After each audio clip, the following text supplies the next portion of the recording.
Come on, let's fucking go. YouTube, what is up? We are back with another day. Today is going to be a quick lifting and dunk session. We got league at 6 p.m. It is currently 4 p.m. I'm driving to the gym right now. We'll probably get cooking right around like 4:30, 4:40-ish. Had an oil change today, dude. Oh, well, the dude almost just pulled out in front of me, almost just died on camera. Set my oil change for 11 today, right? Called the place. Instead of them picking up the place, they sent me to some call center. The call center, of course, just incompetency. Incompetency drives me insane. They scheduled my oil change for the wrong day, brought it in. The dude said he could still get it done today, but it took like 6 hours. So we are massively behind on schedule. Not really trying to let it get to me. I just knew when I was talking to that call center yesterday that it was going to be all sorts of jacked up. I knew they didn't know what I was trying to say. I was trying to continually like Tuesday at 11, Tuesday at 11. Yes, Tuesday at 11. All right, we're set. And I get there today and they did not have it booked, but he got me in, got everything done, but we're about, instead of being done at 11:30, we were done at 3:30. So a little bit behind there, but we're going to go hit some snatches and hit some dunks. So I got the new hoop in today. We've had it in since Monday, but the thing is freaking awesome. It says it goes to 10 feet. I can only get it to go 9.6, so we're going to hit some 9.6 dunks today. I messaged them to figure out how to get it to go to 10 feet. I don't really know how to do it. They said there's a way, so I'm going to try and figure it out. I mean, there's only a couple holes in there to adjust it to, but the hoop is really nice. It's a U-ball hoop. If I'm smart, I'll throw the link down here in the bio, but I'll probably forget and just throw the typical one. I'm not very good at that back end stuff, as you guys can probably tell. But going to hit some snatches and dunks today. So warm up with the dunks, hit those for funsies today, and then rip some snatches. One of the things I was looking, you know how you look through your camera, you can do that search thing on iPhones where it's like you type in a name. So I looked in snatches for my searches to look for a snatch program that I screenshotted that I was going to run today. Couldn't find a snatch program. Found some cool videos of Will that I had screen recorded to look at some technique. But one of the things that I found was a Dr. John Russian tweet from way back in the day where he tweeted out something along the lines of lowest return on your investment exercises. And on there, and I think I screenshotted it to roast him because he had barbell, or he had farmer's carries on there, which I think is kind of a silly take. But, and again, I don't know Dr. John Russian. I think one of the benefits of, like, I'm not a total meathead geek. I know so many people know, I know people have mentioned him, and there's so many coaches that just, like, I don't know about, especially in the bodybuilding, powerlifting world. And there is a negative there to, like, just not being totally obsessed straight in the meathead side of things. You miss out on stuff like the good stuff that Dr. John Russian has or whatever, and just being completely obsessed about that stuff. But one of the benefits I get is just I feel like, is looking at things from an outside perspective, regardless of the names, because I'm not totally obsessed. I just look at the idea for the most part. I have attachments to names. Like, I'm sure there's things that I follow from DeFranco that are probably not the best, but because I followed him as a kid in the sports performance side, I was just like, oh my God, I have so many biases there. But for a lot of those coaches, it's just like, I have no idea who they are. Same with Boyle. I think that was a really big one with Boyle. It's like, so many coaches are stuck in that trap. I had never been obsessed with his stuff. I had never learned about his stuff. These cars almost got in a big crash in front of me. So I think it was really easy for me to point out the bullshit that he says. But the same with this Dr. John Russian guy. He had farmer's carries on there. He had a bunch of exercises on there. And I think the low return on investment exercise list is, and I get it short form. I'm sure he has other takes long form. Again, I'm not trying to rip on the guy specifically. I don't even know him. Don't even know any of his content. I just think the return on investment exercise list is so stupid. It's like the exercise is dictated on your intensity levels for the exercise. Obviously, you can go fully extreme. You can go like Bosu ball, single leg, balance, switches.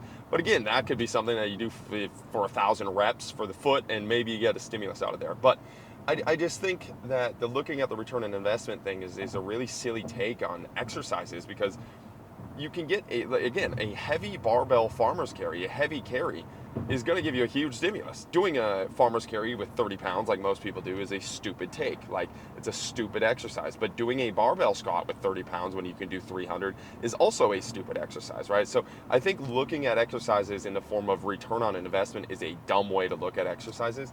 And then the two exercises he had on there were, one of them was a barbell snatch and one of them was a farmer's carries. I'm going to talk about snatches specifically here because I think that's a ridiculous take.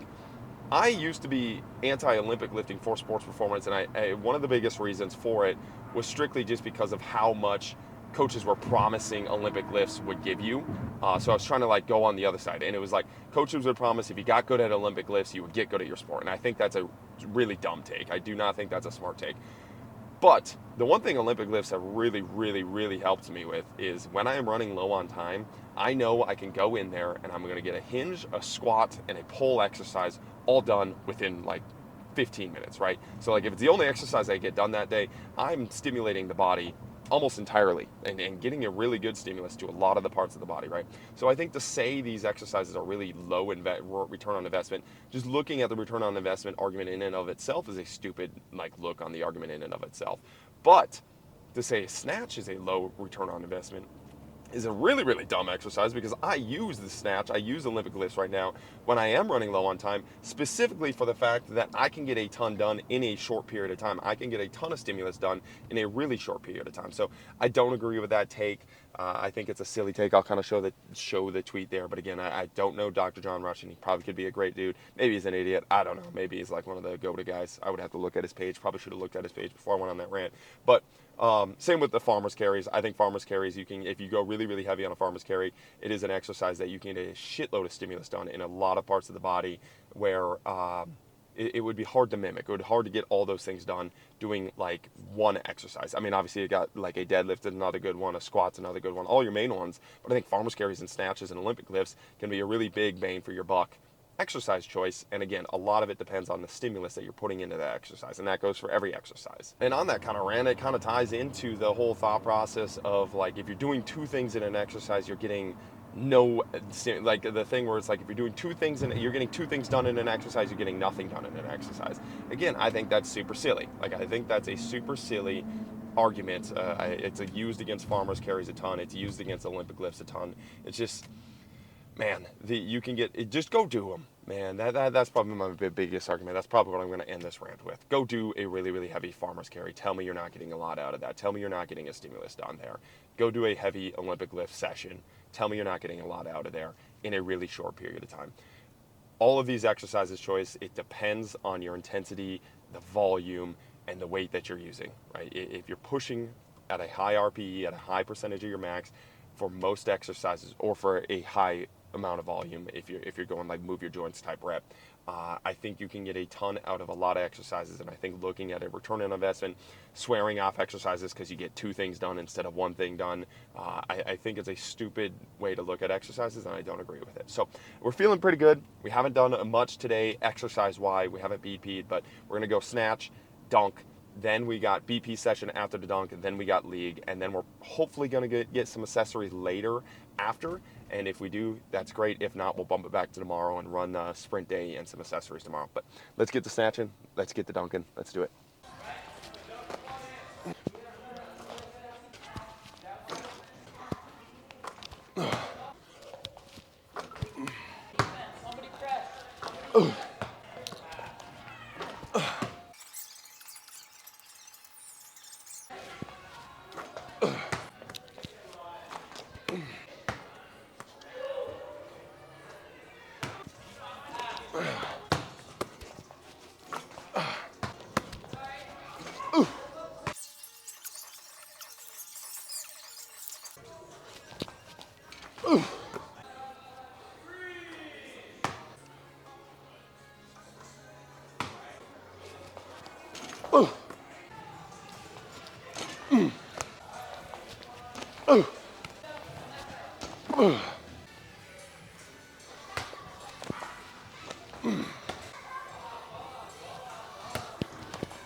Oh, I almost fell off.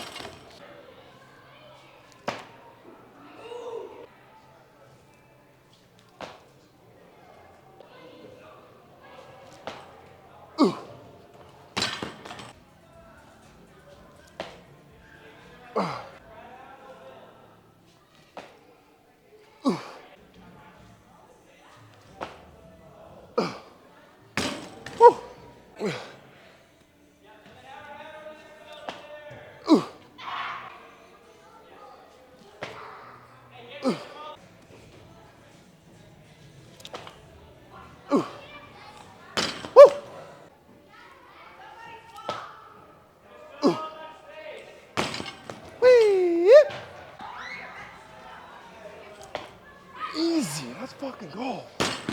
Ooh.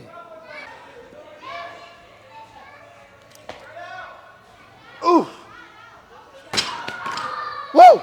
Come on. Let's fucking go. Come on, bitch. Come on, bitch.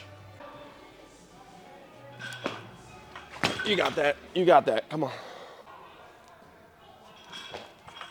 Ah. We're done.